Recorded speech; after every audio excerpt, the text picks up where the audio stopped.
Ndagira ngo uyu munsi mu kwishimira intsinzi Yesu yagize ku musaraba. Me juhlimme nyt sitä voittoa, mitä Jeesuksella oli ristillä. Hobera mun mwisharanye mukunzi umubwire ngo Pasika nziza. Anna halja sille, joka on sun vieressä ja sano, että Kandi hyvää Yesu pääsiäistä. azukire mu mutima wawe. Ja nousko Jeesus jälleen kerran sun Iyo niyo sydämessä. ntsinzi yabize. Ja nousko voittoon uskovaisille. Imana ibahe umugisha. Jumala siunatkoon sinua. Amazina yanjye nitwa Betty. Nimeni on Betty.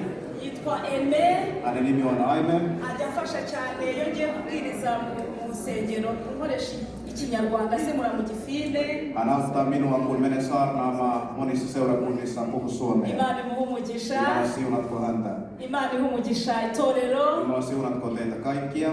Imana ibahe umugisha abayobozi mwese. Olkaa siunattuja myös te Kubashimye ko uyu munsi johtajat. twese dusangira Pasika. Kun te olette nähneet sen hyväksi, että me voisimme viettää pääsiäistä Ndasoma muri yhdessä. Yohana ibice 20 Luetaan Johanneksen evankeliumista luku 20 umurongo waho wa mbere. ja 1.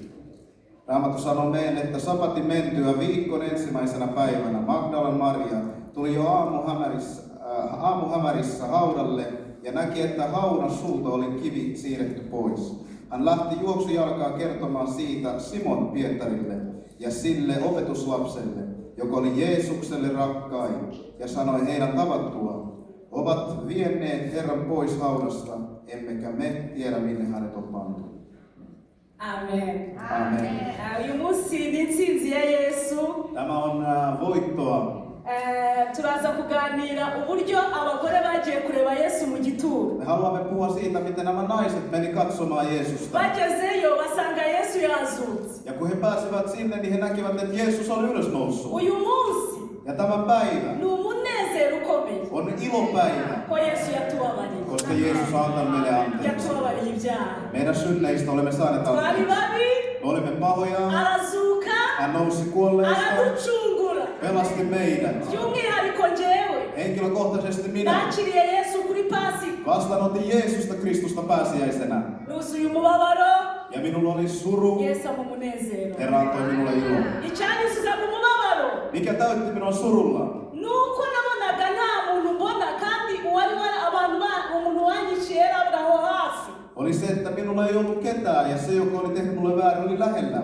Muri jenoside Siellä umunsi kansanmurhassa kuri Pasika rero ja pääsiäispäivänä haje abamisiyoneri evankelista tuli. muri 1995 1995. Yesu yinjira mu mutima wawe Jeesus tuli mun sydämeen. anyemeza ko mu ijuru Hän totisesti sanoi nta mulle, rupfu ruriyo. että taivaassa ei ole kuolemaa. Anyemeza ko Yesu yanesheje urupfu Että hän on noussut kuolleista ja voittanut kandi ko kuolemaa. bonje nabuze Ja nzababonayo. että ne, jotka on lähtenyt mun omaiset, saa Napfukama nähdä nakira niitä umwami taivaassa. Yesu kuri Pasika. Ja polvistui ja vastaanotin Ubuzima Jeesusta burahinduka. Kristusta. Elämäni muuttui. Mbabarira ba bantu. Ja annan anteeksi niille, jotka Najya on mun kubasura muri väärin. gereza. Menin heitä vierailemaan siellä Ntabwo vankilassa. byashobokaga ku muntu udafite Yesu. Se ei ole mahdollista henkilölle, jolla ei Ndashaka ole kubabwira ko Kristusta. Yesu Ja mä yazutse. haluan kertoa teille Jeesus on. Ndashaka kubabwira ko Haluan kertoa teille, että hän on voittanut kuolemaa. Murambabarira muri Afrika tuvuga twisanzuye tuvuga Antakaa Yesu. mulle anteeksi, koska Afrikassa me olemme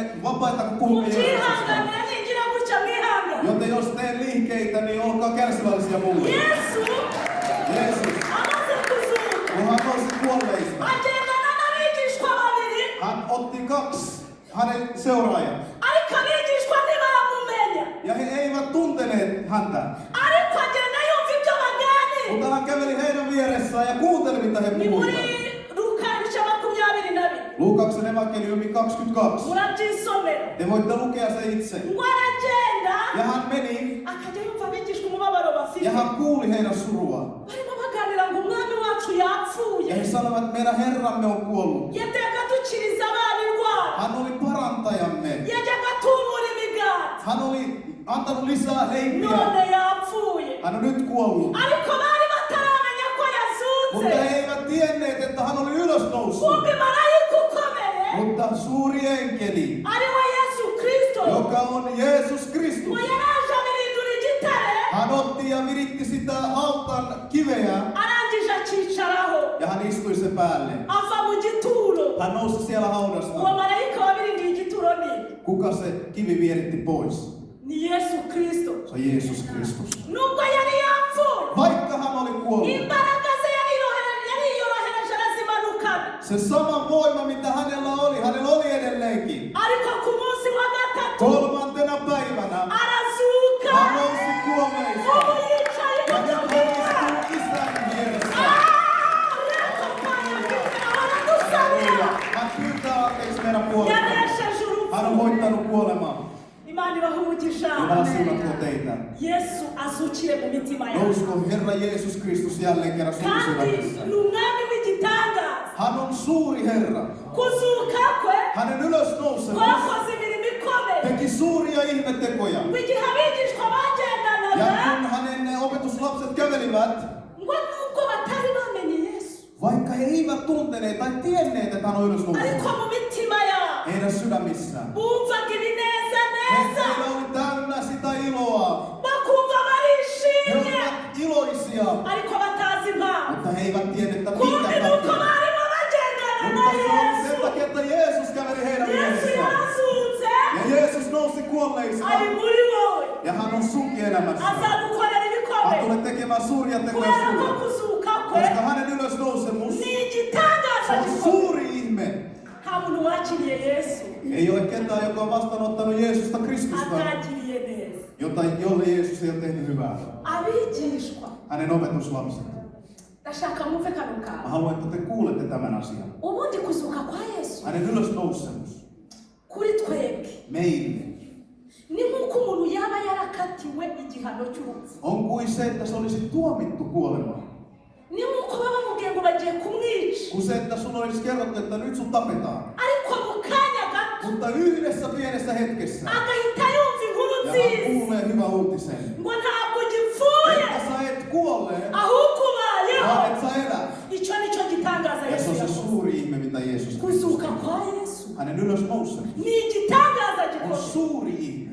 Nubifate nk'ibisanzwe Älä ota sitä samanlaisena asiana kuin ni normaali asia. igitangaza, Se on suuri ihme. ntabwo ari ibisanzwe. Se ei ole normaali. Kandi uko niko Yesu azazura ibyawe. Ja näin Herra tulee myös herättämään sun Kuri iyi asiaa. pasika Tänä pääsiäisenä. umwizere Luota häneen, agukorera ibitangaza. että hän voi tehdä suuria Imana ihmeitä. ibahumugisha. Jumala siunausta teille. Ndashaka kuvuga ibyabaye ku mva ya Yesu. Haluan puhua siitä, mitä tapahtui haudan aikana. Abagore bagiye ku mva ya Yesu Nämä naiset meni sinne, bageze mu gitare ja kun he pääsivät sinne, basanga igitare cyakuweho, kivi oli vieritetty kandi pois. bari bahangayikishijwe Heillä oli se murhe. n'ukuntu iryo buye ryari rinini. Tai kysymys oli se, että miten tämä suuri kivi Bishatse on kuvuga iki? vieritetty pois. Mitä tämä tarkoittaa? Hari ibintu biguhangayikishije On monet asiat, jotka uyu on munsi suuria sun ku elämässä. izuka rya Yesu. Tänä päivänä, kun Jeesus Yesu Kristus on noussut, arabihindura, Jeesus tulee muuttamaan niitä urakira ubuzima asioita. bushya, Sinä saat uuden elämän. urakira Sinä indwara, saat parantua. umwizere. Luota vain ja usko Hanyuma Jeesukseen. icya kabiri Toinen asia, cyerekana ko Yesu yazutse. joka todistaa, että Jeesus Kristus on noussut. Yesu yiyeretse abantu, Hän näyttäytyi ihmisille. yiyeretse marayika Magadelena, Hän näyttäytyi Magdalenalle. yiyereka abigishwa, Hän näyttäytyi opetuslapsille. yiyereka n'aba bantu babiri bari mu nzira bagiye Ja myös Emmaus. nämä kaksi ihmiset, jotka kävelivät.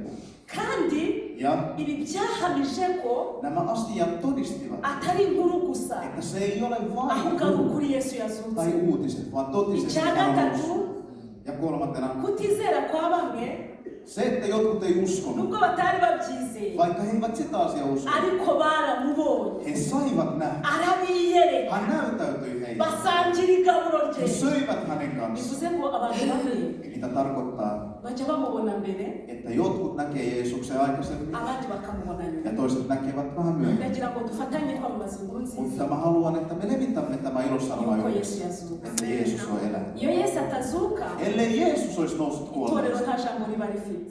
seurakunnalle ei olisi mitään sanaa. Ariko kuko yazutse, Mutta koska hän on mwese noussut, hano yabahaye hän ijambo. on antanut teille kaikille sanaa, Umushakana umwete joka arabona. etsii löytää. Ndagira ngo mbibutse ko Haluan muistuttaa, Yesu Kristo Jeesus Kristus, yanesheje byose hän on voittanut kaiken umusaraba. ristillä. Kandi mu byo yanesheje, Ja se mitä hän voi, ibyo byawe by'ibanga biri, myös ne sun salaiset asiat, mureke tumwizere gusa, luottakaamme häneen kandi twizere igitangaza ja yakoze luottakaamme se suuri ihmeteko, mitä hän cyo teki. kuducungura, Että hän pelasti meidät. akadukiza urupfu, Että hän pelasti meidät kuolemasta. akaduha ubugingo. Hän antoi meille elämän. Imana ibaha umugisha. Jumala siunausta teille kaikille. Ndashimira abamisiyoneri bose. Kiitän joka ikistä, joka on mennyt levittää sitä Uko ngiye sanaa. kwigisha nzahora mbivuga. Joka kerta kun menen saarnaan, sanon tämän. Batanze ubuzima bwabo baza kubwiriza ubutumwa muri Afrika. Saarnaajat, jotka menivät Afrikkaan saarnaamaan, Ibita antamaan elämää. kuntambara n'aha barimo. Täälläkin he Umwami tekevät mukorera. työtä. Se Jumala, kelle te teette työtä, hän tulee antamaan hyvän palvelun. Rukoillaan. Jumala siunausta. Urakoze Mwami Kiitos Herra, ko watuzukiye. että sä oot noussut kuolleista. Umunezero dufite On suuri ilo, no kwamamaza intsinzi. että me voimme viettää Igitangaza gikomeye Se on suuri ihme, ko waduhaye että agakiza. annat meille pelastuksen. Turagushimiye. Me kiitämme sinua. Imitima iranezerewe. Meidän sydämet on täynnä Uyu munsi iloa. ugiye gukizirwa. Ja tänä päivänä sä parannat Kubwo sairaita. kuzuka kwa. Sun ylösnousemuksen. Kwabari bababaye. Ne, jotka oli surullisia, Ugiye kubaha umunezero. saavat heille ilo. Kubwo kuzuka kwa. Sun ylösnousemuksen Mu izina voimalla. rya Yesu. Jeesuksen Kristuksen nimessä. Amen. Amen. Amen.